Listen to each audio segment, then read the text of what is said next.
إن الحمد لله رب العالمين والصلاة والسلام على سيد الأنبياء والمرسلين وعلى آله وصحبه ومن تبعهم بإحسان إلى يوم الدين وأشهد أن لا إله إلا الله وحده لا شريك له وأشهد أن محمدًا عبده ورسوله أما بعد فأعوذ بالله السميع العليم من الشيطان الرجيم من همزه ونفخه ونفثه بسم الله الرحمن الرحيم شهر رمضان الذي أنزل فيه القرآن هدى للناس وبينات من الهدى والفرقان۔ محترم معزز سامعین کرام، رمضان المبارک کے بابرکت مہینے کی آمد ہے اور 7 دن بعد 6 یا 7 دن بعد انشاءاللہ یہ بابرکت مہینہ ہم پر سایہ فغن ہوگا۔ اللہ ذوالجلال اس ماہ مبارک کے تقاضے پورے کرنے کی ہمیں توفیق عطا فرمائے اور اپنی رضا کے جو کام ہیں وہ ہمارے لیے آسان فرما دے۔ امام احمد بن حنبل رحمۃ اللہ علیہ نے اپنی حدیث پاک کی کتاب مسند میں حضرت سیدنا ابو ہریرہ رضی اللہ تعالی عنہ سے یہ روایت ذکر کی ہے۔ فرماتے ہیں کہ کان رسول اللہ صلی اللہ علیہ وسلم یبشر اصحابہ برمضان، کہ نبی علیہ السلام اپنے صحابہ کو رمضان المبارک کی بشارت دیتے تھے۔ کبھی فرماتے اتاکم شہر رمضان، کبھی ارشاد فرماتے جاکم شہر رمضان، تمہارے پاس مہینہ رمضان کا آیا ہے، رمضان المبارک آ گیا ہے۔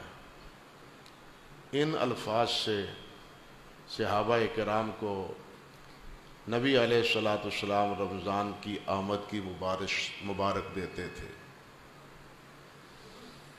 ہمیں تو عید کی مبارک کی زیادہ خوشی ہوتی ہے، رمضان کے آنے پر بہت سے چہرے مرجھا جاتے ہیں، لیکن وہ جیسے کہا جاتا ہے کہ قدر جوہر جوہری دانت، کہ جوہر کی قدر جوہری ہی جانتا ہے، دوسرے آدمیوں کو کیا معلوم ہے کہ یہ کتنا قیمتی ہے اور کتنی کیا قیمت ہے اس کی۔ حضرت امام یحییٰ بن ابی کثیر رحمۃ اللہ علیہ یہ مدینہ طیبہ کے کبار محدثین میں شمار ہوتے ہیں، حتیٰ کہ امام یحییٰ امام ایوب سختیانی رحمۃ اللہ علیہ نے تو فرمایا ہے کہ علم و فضل میں ان کا وہی مقام ہے جو امام زہری رحمۃ اللہ علیہ اور امام یحییٰ بن سعید انصاری رحمۃ اللہ علیہ کا ہے۔ یہ تابعی ہیں، حضرت انس رضی اللہ تعالی عنہ کے سے انہوں نے شرف زیارت حاصل پائی اور کبار تابعین سے انہوں نے علم حاصل کیا، تابعین میں ان کا شمار ہوتا ہے۔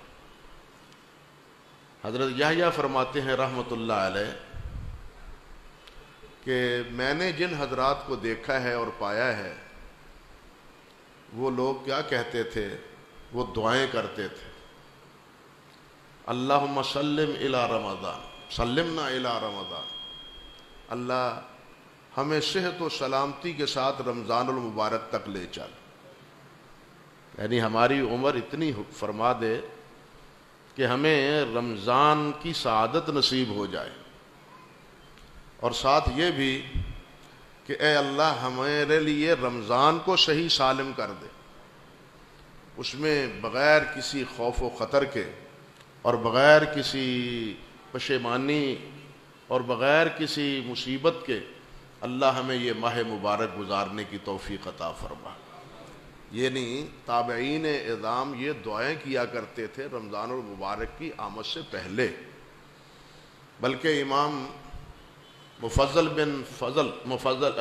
بن فضل رحمہ اللہ وہ تو فرماتے ہیں، یہ اتباع التابعین میں شمار ہوتے ہیں، وہ فرماتے ہیں کہ میں نے دیکھا ہے اپنے اساتذہ شیوخ اور حضرات کو کہ وہ کئی ماہ، ابن رجب نے تو لکھا ہے 6 ماہ رحمۃ اللہ علیہ نے، کئی ماہ یہ دعا کرتے تھے کہ یا اللہ رمضان نصیب کر دے، رمضان المبارک نصیب کر دے، ہمارے نصیبے میں رمضان المبارک لکھ دے۔ اور جب رمضان المبارک گزر جاتا تو پھر کئی مہینے یہ دعائیں کرتے، یا اللہ رمضان المبارک میں جو تیری توفیق سے ہم بندگی تیری اور عبادت کر پائے ہیں، اللہ اسے قبول و منظور فرما لے۔ یعنی پہلے آمد کی دعائیں ہو رہی ہیں، پہلے رمضان کے آمنے کی دعائیں ہو رہی ہیں، اور جب رمضان گزر جاتا ہے تو پھر رمضان المبارک میں جو کیا ہے اس کی قبولیت کی دعائیں ہو رہی ہیں، کیونکہ عمل کے ساتھ عمل کا اعتبار اور عمل کی قدر و قیمت اس کی قبولیت پر ہے۔ اللہ ایک چھوٹا سا عمل بھی قبول کر لے تو اللہ کہ ہاں وہ قبولیت پایا ہوا چھوٹا سا عمل اس کی نجات کا ذریعہ بن جاتا ہے، اس کی نجات کا سبب بن جاتا ہے، ایک عمل بھی اللہ کے ہاں قبول ہو جائے۔ کیوں کہ خود اللہ ذوالجلال والاکرام نے ارشاد فرمایا انما یتقبل اللہ من المتقین، کہ اللہ ذوالجلال متقین کی عبادت قبول کرتا ہے، جو اللہ والے ہیں، اللہ کے نیک بندے ہیں، تابعدار ہیں اور فرما بردار، ان کی عبادت اللہ قبول فرماتا ہے۔ بلکہ بعض رات تو صحابہ کرام سے تو یہ بھی منقول ہے کہ یا اللہ ہماری 2 رکعتیں ہی قبول فرما لے، 2 رکعتیں قبول فرما لے۔ اور جب یہ 2 رکعتیں قبول ہوگی تو یہ اس بات کی علامت عزت نے ہمیں متقین میں لکھ دیا ہے، اور جب اللہ متقین میں لکھ دیتے ہیں تو اس انسان کی نجات ہو جاتی۔ حضرات صحابہ کرام رضوان اللہ علیہ مجمعین کے احساسات تو اس بارے میں بہت ہی نازک تھے، وہ تو نبی علیہ السلام کے دور میں کیے ہوئے اعمال کے حوالے سے اللہ رب العزت سے عرض کیا کرتے تھے۔ آپ کے انتقال کے بعد وہ کہتے ہیں کہ ہم ان اعمال کو کوئی وقت نہیں دیتے، بس ہم تو وہی عمل اپنا سمجھتے ہیں۔ چاہیے کہ صحابہ کرام کے اعمال کیسے ہوں گے، ہمیں کیا نسبت خاکرہ با عالم پاک، ہم تصور کر سکتے ہیں اپنے اعمال کے صحابہ کرام رضوان اللہ علیہ مجمعین کے اعمال کے تقابل میں؟ کوئی تصور نہیں، کوئی تقابل نہیں، تقابل کا کوئی چانس ہی نہیں ہے یہاں۔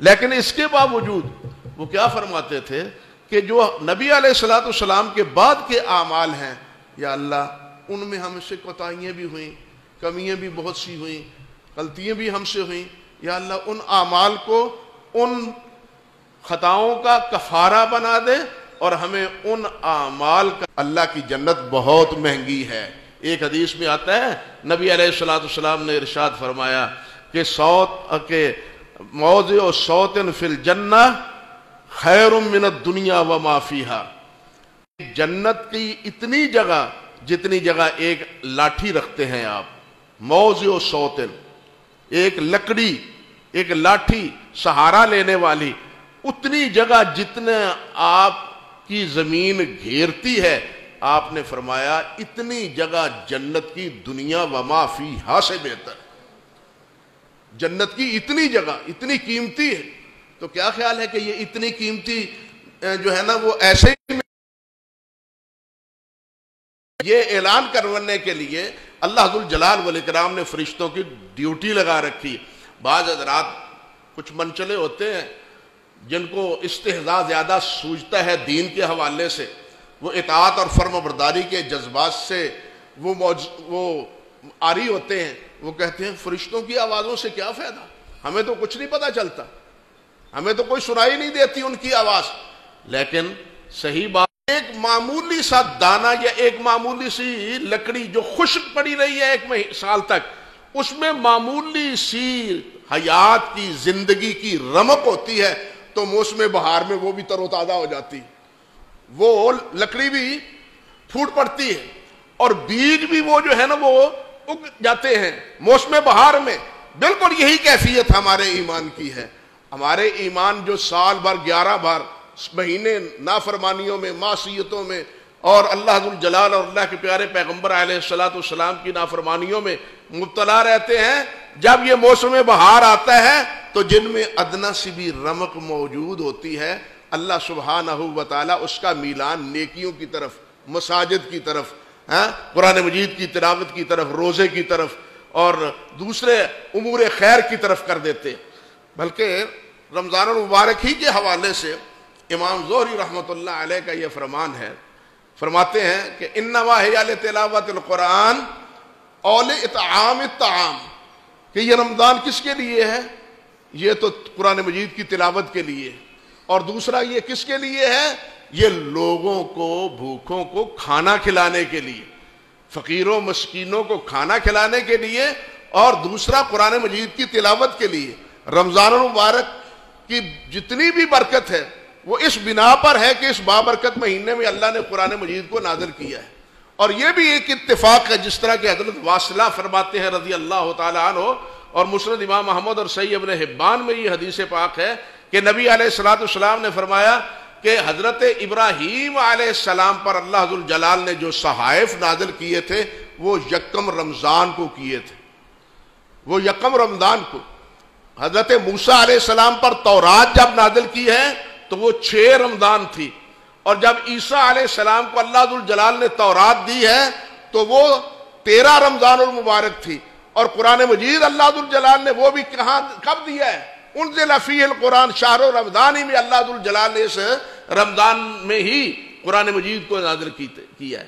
گویا یہ اللہ کے کتابیں، اللہ کی کتابیں اور اللہ کے پیارے پیغمبر پر نازل ہونے والے یہ قرآن مجید اللہ کا کلام، اس کو رمضان المبارک کے ساتھ ایک خاص مونست ہے، خاص تعلق ہے کہ اللہ نے دوسری کتابیں بھی وہ اسی بابرکت مہینے میں نازل فرمائی رمضان المبارک میں.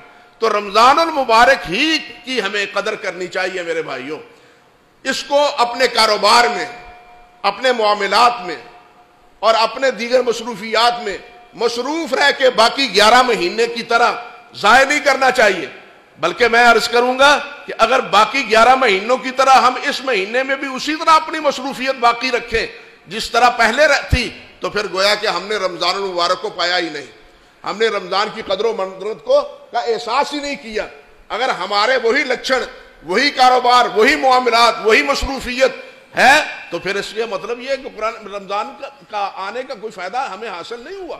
اور کتنا اچھا ایک اللہ کے بندے نے جملہ کہا ہے، وہ فرماتے ہیں کہ اگر اللہ ذو الجلال کی اطاعت رمضان میں کرتا ہے تو وہ کیا ہے؟ مرحوم ہے، اس پر اللہ کی رحمتیں ہیں. جو اللہ کی بندگی اور اطاعت نہیں کرتا وہ محروم ہے. وہ کیا ہے؟ محروم ہے. اور جو نافرمانیوں میں الجھ جاتا ہے فرماتا ہے وہ مذموم ہے. وہ کیا ہے؟ مذموم ہے.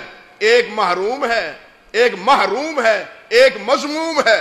اور وہ خوش نصیب مرحوم وہی ہوتا ہے جو اللہ سبحانہ و تعالیٰ کی اطاعت اور فرم برداری کو اپنا یعنی ایک عمل بنا لیتا ہے رمضان المبارک میں. صحابہ کرام اور اسی طرح نبی کریم صلی اللہ علیہ وسلم کا طرز عمل وہ ہمارے لیے مشعل راہ ہے، وہ ہمارے لیے ایک رہنمائی کا ذریعہ ہے. آپ کس طرح رمضان گزارتے تھے، صحابہ کرام رمضان کس طرح گزارتے تھے، ہمیں یہ چیز محسوس کر کے اسی پہلو سے اور اسی انداز سے اس رمضان المبارک کو تقسیم کرنا چاہیے. ہماری مشغولیت وہ کم ہونی چاہیے، بلکہ ہمارا حال یہ ہے کہ ہمیں اکثر و بیشتر خریداری اور بالخصوص آخری 10 دنوں میں، بالخصوص 10 دنوں میں کیا ہے جناب؟ عید کی خریداری ہو رہی ہے، عید کی خریداری ہو رہی ہے. اب بتلاؤ کہ اس آخری 10 دنوں میں جو عید کی خریداری ہے یا باقی دنوں میں یہ ساری خریداری اور بازار کی وہی رونق اور وہی جناب خرید و فروخت کا انداز ہے، تو مجھے آپ بتلائیں کہ پھر ہم نے رمضان کو پایا ہے تو اس سے مرحوم ہے یا محروم ہے؟ ہمیں خود فیصلہ کرنا چاہیے کہ ہم مرحوم ہیں یا محروم ہیں. یہ مصروفیت اس نوعیت کی وہ تو ہماری محرومیوں کا سبب بنتی ہے، نہ کہ مرحومیت کا سبب بنتی. کوشش یہ کرنی چاہیے کہ اللہ ذوالجلال ہمارے اوپر رحمت فرما دے اس رمضان المبارک میں، کوشش یہ کرنی چاہیے۔ حدیث میں بھی آتا ہے، نبی علیہ الصلوۃ والسلام نے فرمایا، وہ جب آپ پوڑی پہ یعنی ممبر مبارک کے پہلے زینے پر آپ نے قدم مبارک رکھا تو اس وقت بھی آمین کہا، دوسرے پر رکھا تب بھی آمین کہا، تیسرے پر رکھا تب بھی آمین کہا۔ آپ علماء سے یہ سنتے رہے، اور اس میں سے ایک کیا ہے جس میں آپ نے ارشاد فرمایا کہ میں آمین میں نے اس لیے کہا ہے کہ جبرائیل نے کہا کہ وہ انسان جس کی زندگی میں رمضان المبارک آیا ہے اور اس نے اللہ کی رحمت کا کوئی سبب نہیں بنایا، وہ اللہ کی رحمت سے دور ہے اور اس پر میری لعنت ہے، پھٹکار ہے اس پر۔ جبرائیل نے کہا میں نے اس پر آمین کہا، اور آپ سے کہا آپ بھی آمین کہیں۔ جبرائیل کے کہنے پر میں نے بھی آمین کہا۔ اب آپ بتلائیں کہ جس دعا پر جبرائیل آمین کہیں، جس دعا پر نبی کریم صلی اللہ علیہ وسلم آمین کہیں، وہ دعا مقبول ہے یا غیر مقبول؟ فرمایا کہ کچھ آدمی ایسے ہیں، کوئی خوش نصیب ایسے ہیں کہ جو میرے ذکر سے غافل نہیں ہیں، تجارت کرتے ہوئے بھی، کاروبار کرتے ہوئے بھی، معاملات کرتے ہوئے بھی میرے ذکر سے غافل نہیں ہیں۔ کاروبار بھلے کریں، یہ زندگی کے لیے یہ بھی ناگزیر ہے اور ضروری ہے، لیکن مسئلہ یہ ہے کہ غفلت اختیار نہ کریں، اللہ سے غافل نہ ہوں۔ اگر آپ کاروبار کرتے ہوئے غافل نہیں ہیں تو آپ کا یہ کاروبار بھی اللہ کے ہاں باعث برکت ہے، یہ باعث برکت ہے اور یہ مقصود اور مطلوب ہے۔ لیکن اگر آپ اللہ کے ذکر سے، اللہ کی بندگی سے، عبادت نماز سے اور اللہ کی راہ میں خرچ کرنے سے غافل ہو جاتے ہیں تو مقصد حیات ہمارا فوت ہو جاتا ہے۔